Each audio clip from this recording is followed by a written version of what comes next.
Hi there, my name is Brandy Saunders, and this is my mock interview for assignment 3. Unfortunately, I had a family emergency, so I don't have anyone here to conduct the interview for me, so I am going to be reading the questions myself. I hope this is okay. So the first 5 questions that I will answer from the interview, I will start now. So the first question is, why are you interested in working with individuals with autism spectrum disorder? Personally, I've always had an interest and a passion in helping others. And when I originally went to university, I'd chosen to study psychology originally, as I was very interested in aspects of mental health. So that's what really drove me to apply for that program. And once I had finished university, I actually met a very interesting individual at my place of employment that I'm at currently, who lives with Down syndrome. And he was a regular customer of mine, and he really kind of helped me to understand the need for people in the field. And we actually were both present when he reached his first milestone of getting hired at Mark's Work Warehouse. So it was a very exciting time. And I also did grow up with an uncle who was born physically and mentally handicapped. And I think spending most of my childhood around him helped shape me into the person I am today. And it led me on the path of wanting to help others as well. Question number 2 is, briefly describe yourself and your work ethic, and what skills will you bring to the team. Personally, I feel like I do have a very strong work ethic, especially when it comes to working with others. I feel as though that I'm a kind person and I do love being around other people. I always take the opportunity to learn from others if the experience is available. Throughout high school and university, I've always had a job, which I think has kept me determined and focused as well. A lot of my other friends didn't even get jobs until the end of high school, until they first started college, and then once school got too busy, they kind of stopped working, and then they would go back to it in the summer. But I consistently had a job throughout all of those years, and I think it helped me gain the experience and knowledge that I have today with customer service especially, because that's kind of where I've been employment-wise. I've always had a job in customer service. I also think that it's kind of helped me to communicate with others and how to deal with any issues that may arise. I do currently work at Montana's right now, so it is a restaurant, but we do have a lot of happy customers and also a lot of upset customers some days.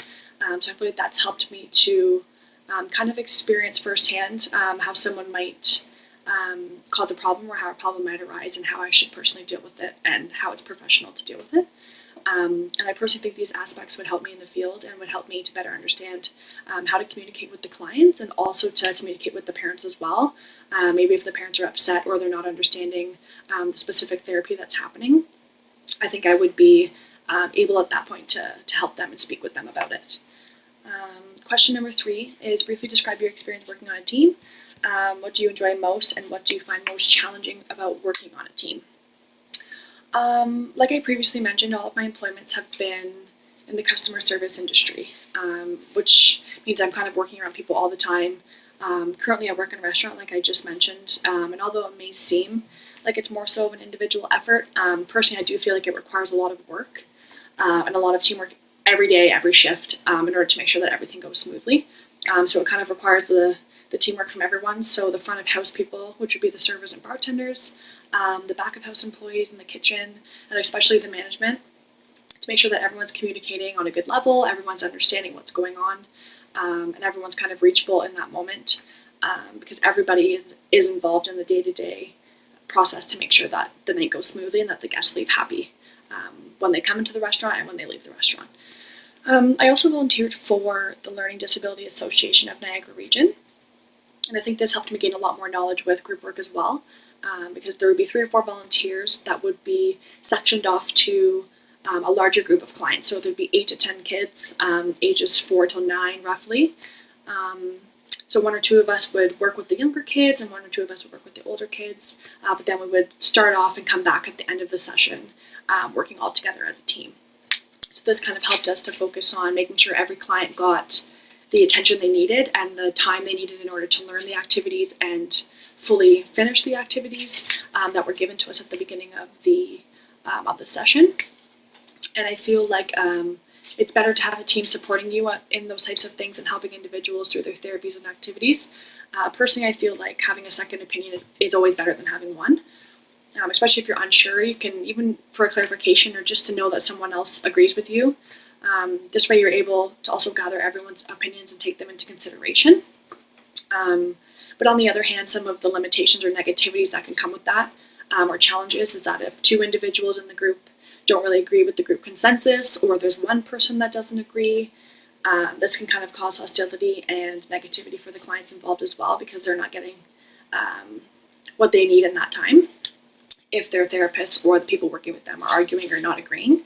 And it may also become a problem if there is one member of the group who believes that they have sort of an authority over everyone else, which we kind of talked about in our modules as well, because then this kind of causes the whole group to not have trust towards that person, and it causes a little bit of a challenge between that. Question 4 is, describe a time when you experienced conflict while working on a team, and what did you do to resolve this conflict? Would you handle it the same way again? If not, what would you do differently? So personally, I'm not sure if it's just myself, but I genuinely haven't experienced a lot of situations where I've had issues with groups, but there was one recently that did happen.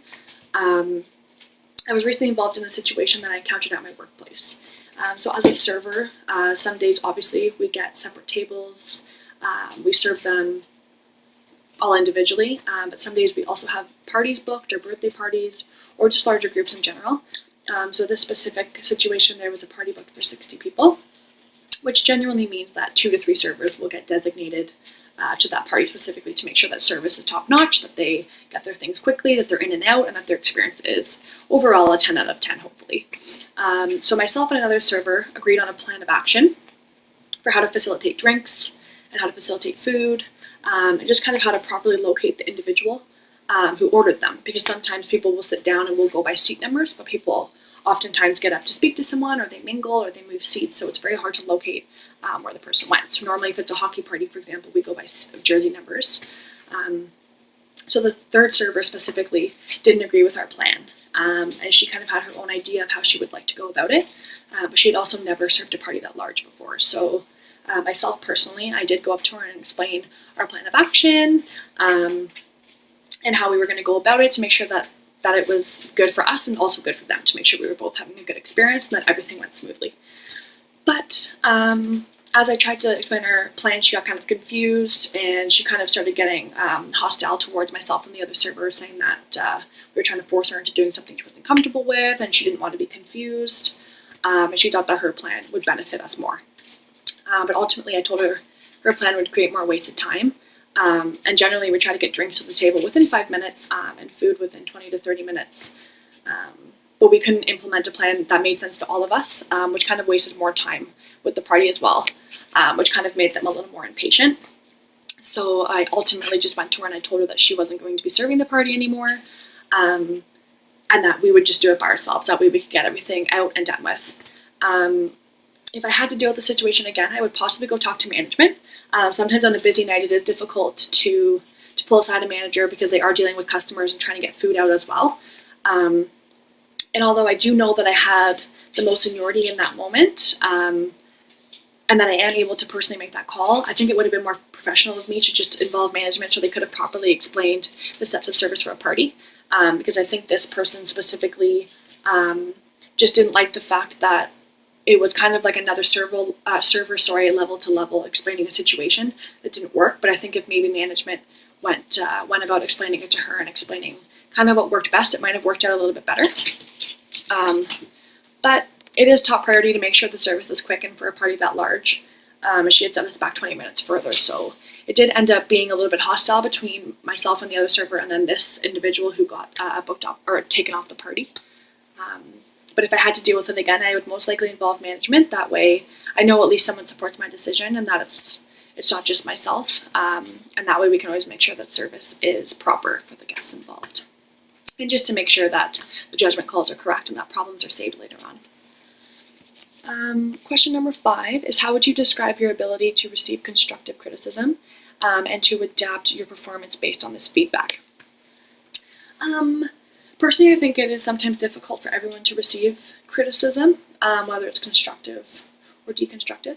And I can admit this for myself as well, but I think that it's also important to know when someone is giving you constructive criticism, it is for the sole reason of making sure that something is improved, or specifically just improving the functioning of the workplace or even a therapy session, for example, making sure, for example, the therapist and the client are both comfortable on that everything is going well and done correctly. But because it may be hard to adapt right away, I would personally take the criticism. Excuse me. I would take the criticism and think about a scenario in my head of how I could possibly implement it at different situations, or how I could change personally what I was doing before, and what the differences are between what I was doing and what the constructive criticism is and what I should be doing. Just kind of comparing the two levels and seeing how I could possibly change that to better myself and to better the experience for the client, for example. So this way I can kind of just get a general idea of how to adapt to the changes in person, and also to make sure that I'm doing it correctly overall.